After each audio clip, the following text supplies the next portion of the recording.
Il s'appelle Hervé Ndri. Il a été vendu comme esclave à 800 000 francs CFA au Koweït. C'était en 2015. Mais qu'est-ce qu'il a vécu? Comment il a vécu? Il a accepté de répondre à toutes ces questions dans cette interview. Alors dites-nous, Hervé, pourquoi êtes-vous parti à l'aventure? Je suis allé en aventure pour des raisons économiques.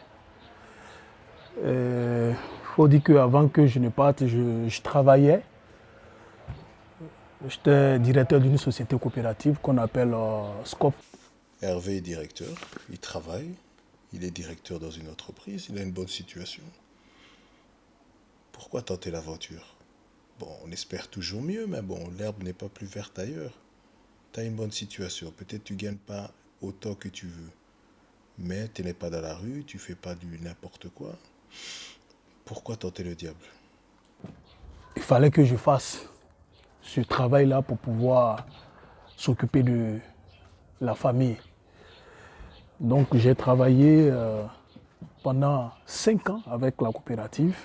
Et c'est quand je suis venu à Abidjan, que je causais avec une connaissance.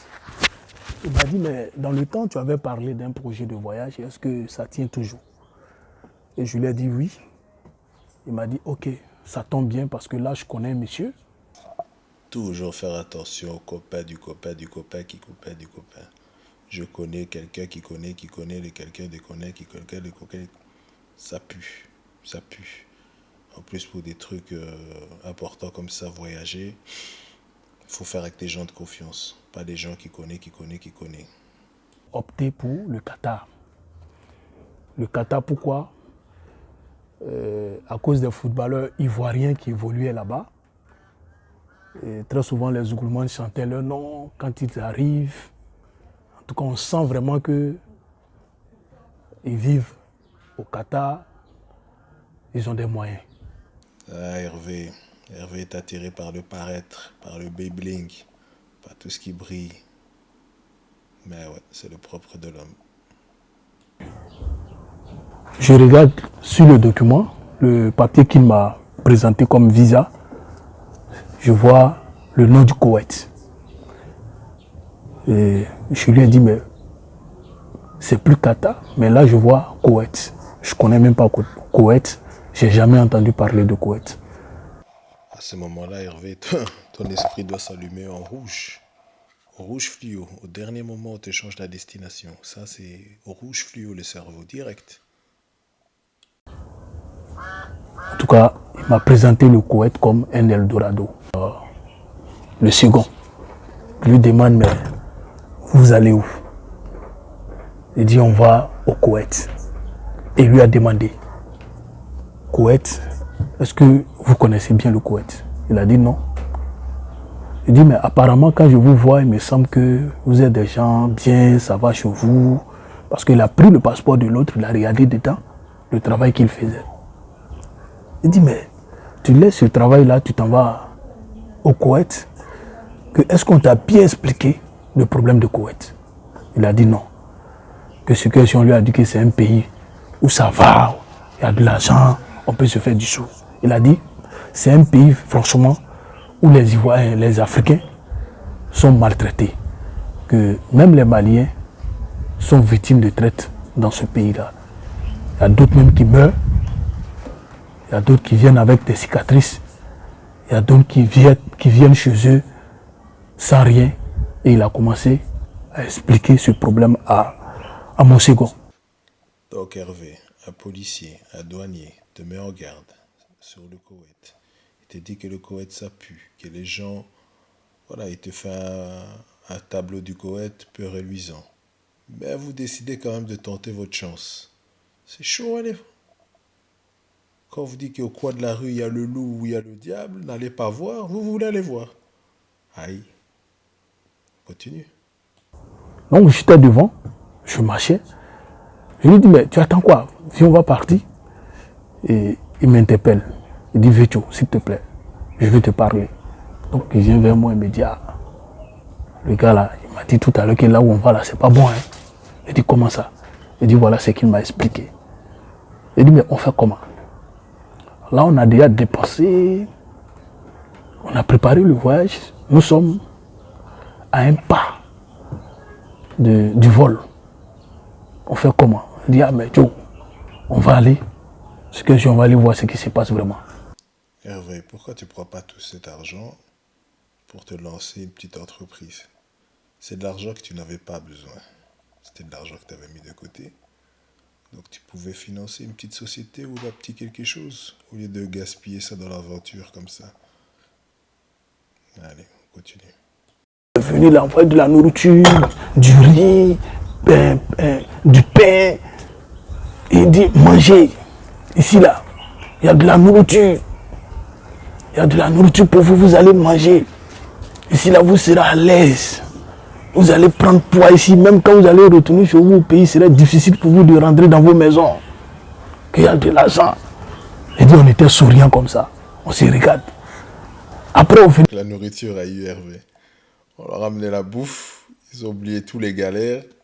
Ils sont prêts. Ils ont dit non, c'est l'Eldorado ici. La nourriture est trop. Jusqu'on ne saura même plus rentrer dans la maison. Aïe. Hervé aime la nourriture, hein? Dirige-toi où il y a le monsieur qui est là-bas. Là. C'est ton patron. Prends ta valise, il faut aller vers lui. Le gars, il arrive, on le reçoit. Et le monsieur vient vers le chauffeur, il lui tend de l'argent, il prend et met dans sa poche. Et c'est comme ça. Moi, mon tour est arrivé. C'était pareil, il dit descend, il y a un véhicule qui est là, qui nous attend. Un véhicule 4x4, il y a un jeune qui est assis dedans. Il dit prends ta valise, va vers lui. Je vais, et le mec descend. Il va vers le monsieur, il lui donne encore de l'argent. Les transactions à répétition comme ça, normalement, les cerveaux ne doivent même plus s'allumer. Là, c'est vraiment l'instinct de survie qui doit se mettre en marche. Je vais, et le mec descend. Il va vers le monsieur, il lui donne encore de l'argent. C'est comme cela que vous retrouvez votre nouveau patron dans le désert? Je rentre dans une chambrette où il y a un Indien. C'était le chauffeur de la famille. Donc, on était logés ensemble ce jour-là. C'est lui maintenant qui va m'expliquer que, c'est pourquoi tu es venu là, on va t'envoyer au désert. Il dit, quelle histoire de désert même? C'est pas ce qu'on m'a dit là-bas. Il dit, non, c'est là-bas, tu as travaillé. Franchement... Parce qu'il s'est senti trahi. Mais... non. Ça a déjà commencé bien avant. Ton cerveau déjà devait se mettre en rouge, rouge fluo, instinct de survie. Il faut que je me barre. C'est pas qu'une fois qu'on t'explique où tu vas aller, c'est que tu vas faire, que tu dois commencer à pleurer. Non. Mais là, on commence à couler. Il me dit, bon, tu as un frère qui est au désert, je vais l'appeler. Il est togolais, il est comme toi. Tu vas causer avec lui. Donc, il appelle le togolais au téléphone. Et le monsieur me demande, tu es ivoirien? Je dis oui. Tu es venu au Koweït? Je dis oui. Yo, tu es venu faire quoi au Koweït? Tu n'as pas appris qu'ici, là, les gens nous maltraitent. Que moi-même, je suis ici, là, on me frappe tous les jours. Mon grand garçon comme ça, j'ai femme au pays, j'ai enfant au pays. J'ai même enseigné au pays là-bas. On m'a menti que je viens travailler dans l'entreprise. On me jette dans des essais ici. On me bastonne, on me maltraite. Je ne mange pas. Je suis sale. Il a commencé à m'expliquer. Il dit, donc c'est dans ça là, moi je vais partir. Donc vers la fin, il me dit, yo, comme tu es venu, nous, on sera deux ici au moins. Nos peines avant, on va partager ensemble. Au lieu de faire de la solidarité, de lui dire, trouve une solution, barre-toi, ne viens pas. Lui, il dit, non, viens, on va être deux, on va souffrir à deux, c'est mieux. Waouh. Ça, c'est chaud, hein. Solidarité, zéro, hein. Viens, on va partager le malheur ensemble, c'est mieux. Vous êtes affecté à votre nouveau poste. Pour combien travaillez-vous? Il attend le mois fini. Je lui rappelle et il me dit plus jamais ça. Le jour où tu me parles de salaire encore, je te tue. Aucun respect pour la vie humaine. Aucun respect pour la vie humaine. Vraiment. Je vais t'abattre. Waouh. C'est le jour où m'ont poursuivi avec le véhicule 4x4. Pourquoi? Parce qu'à un moment donné, je ne me sentais plus. La santé, tout cela. Et je me plaignais de douleur. On m'a envoyé à l'hôpital quand je suis tombé. Et j'arrive, J'ai fait 3 jours à l'hôpital. J'arrive le même jour, on dit d'aller travailler, de soulever les sacs, aller donner de quoi manger aux bêtes, tout ça. Franchement, ça ne m'a pas plu. Et j'ai commencé à me révolter. Et de cette révolte, vous frôlez la mort. Un jour, j'étais là, je travaillais, et puis il a commencé à rafaler. Il rafale et puis il m'appelle, tape, tape, comme si quelqu'un qui venait de prendre drogue. Chou, on t'a bouché, tu en ta morte. Même quand il tirait là, sa femme était dans la tente et puis elle est sortie. Elle a eu peur, elle dit, mais il y a quoi, il y a quoi? Donc, elle voyait son mari trembler comme ça. Mais elle ne pouvait rien dire là. Elle dit, tu vois les balles, comment ça traverse la carrosserie du véhicule là? Elle dit, oui. Elle dit, t'as mis, je mets le plomb là sur toi. Il poursuit une personne dans le désert sur 4x4. Il lui tire des balles dessus. C'est sanglier, c'est quoi qui... Waouh, quelle considération. Pour l'humain. Même pas pour Hervé, mais pour l'humain. Tu es avec eux. Ça, c'est la moindre des choses quand tu arrives. La première des choses, ils prennent sur toi, ce sont tes papiers, ton passeport, ils bloquent. Là, maintenant, quand ils te maltraitent, là, si tu veux, il faut fuir. Tu deviens sans papier. Si tu pars dans un pays, de un, soit tu le déclares à ton ambassade avant de partir, ou alors tu demandes de t'inscrire dans l'ambassade du pays que tu arrives. Comme tu es parti au Koweït, tu t'inscris dans l'ambassade de Cameroun ou de Côte d'Ivoire qui se trouve au Koweït. Ou tu te signales, tu dis que je suis au Koweït. C'est le minimum, vraiment le minimum. Le policier me demande chez toi, c'est où? Il dit Côte d'Ivoire. Il dit Côte d'Ivoire. Côte d'Ivoire, lui ne connaît pas Côte d'Ivoire. Il dit Sarlahadj, Sarlahadj. Il dit Sarlahadj, Sarlahadj, Azamafi Maloum, lui ne connaît pas Sarlahadj. Sarlahadj? Sarlahadj, Côte d'Ivoire. Il dit il ne connaît pas Sarlahadj. Il a dit, mais vous connaissez Drogba? Il a tiré son coup, hein, Drogba. C'est comme ça lui l'appelle. Drogba. Antabila, ça va, Drogba. Vous venez du même pays? Il dit oui. Ah, Drogba, Azanafam, Koura, Chelsea. Il dit oui. Il dit Kalas, Kalas, Kalas, Mafi Mouchki, Kalas, Alléro. C'est comme ça qu'il a ouvert le portail là. Qu'est-ce qu'il a dit en arabe? Il dit, c'est fini, il faut sortir. Et ouais, Didier Drogba l'a sauvé. Ils ne se connaissent pas, mais le nom de Drogba a une importance internationale, laisse tomber. Didier l'a sauvé. Tout ça. Lui, il appelle les parents.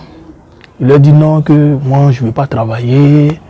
Qui, le passeur? Oui, le passeur. Or, moi aussi, quand je l'appelle au départ, il me mettait en confiance. Or, il savait ce qu'il était en train de préparer. Il y avait celui qui est ici, puis au Mali. Donc, il jouait le jeu. Et celui qui est ici, il raconte autre chose à mes parents, que non, le gars, il ne veut pas travailler, il ne veut pas faire ceci, cela, qu'on lui dit de faire ça, il veut gâter nos mouvements, c'est comme si, c'est comme ça. C'est quand je suis arrivé, j'ai eu la vraie version. Donc, le mec, il apprend que je suis arrivé. Il lui a dit, si j'arrive en Côte d'Ivoire, lui va dormir en prison. Donc, il a commencé à négocier. Quand il a su que je suis arrivé, il a commencé à négocier avec mon grand frère. Vraiment, il me propose d'aller au Maroc. Il va se racheter. Il dit pas qu'il. Donc le passeur, il est sans scrupule. Il sait qu'il a été vendre l'autre, qu'il a mis dans la sauce. Et pour se dédouaner, il lui dit non, je vais t'envoyer ailleurs encore. Non, il est démoniaque. Ça, c'est démoniaque, de ouf. Démoniaque. L'éducation universelle, il faut dire que c'est depuis cette année que j'ai commencé. Le peu que j'ai gagné, j'ai commencé à me préparer, payer mes trucs. Donc aujourd'hui, ça m'a permis de créer ma petite structure qui est là, ce que vous voyez. Je fais location des vaisselles. Voilà Hervé. Tu travailles et tu as créé un business à côté avec tes économies. Voilà. Il t'a fallu aller faire le tour du monde, presque en mourir, dans le désert, tabassé, on t'a tiré dessus, on a voulu te rouler dessus pour créer ça. Waouh. La vie là, pas facile hein. Voilà, c'était l'histoire d'Hervé. Pas facile comme histoire, comme aventure, mais bon, c'est une histoire courante, on va dire ça comme ça. Beaucoup de jeunes Africains qui sont attirés par les lumières de l'Europe, du Moyen-Orient ou ailleurs, des meilleures vies. On leur vend toujours du rêve, mais on leur demande toujours de l'argent aussi. C'est pas des rêves gratuits. Et voilà, il faut vivre des histoires comme ça. Ici, Hervé, Dieu merci, est revenu, il est rentré chez lui, il a retrouvé sa famille et il a toujours ses esprits. Mais combien d'autres reviennent sans bras, sans doigts, traumatisés physiquement, mentalement, violés et toutes les choses inhumaines qui existent sur Terre qu'on leur fait subir. C'est vraiment malheureux. Voilà, il y a sur le net, sur YouTube, on peut trouver la vidéo complète d'Hervé. C'est une très belle histoire à partager. Voilà. Merci, merci et God bless. N'oubliez pas d'aimer, de commenter, qu'on en discute et qu'on voit un peu les points de vue de chacun, tout à chacun et God bless.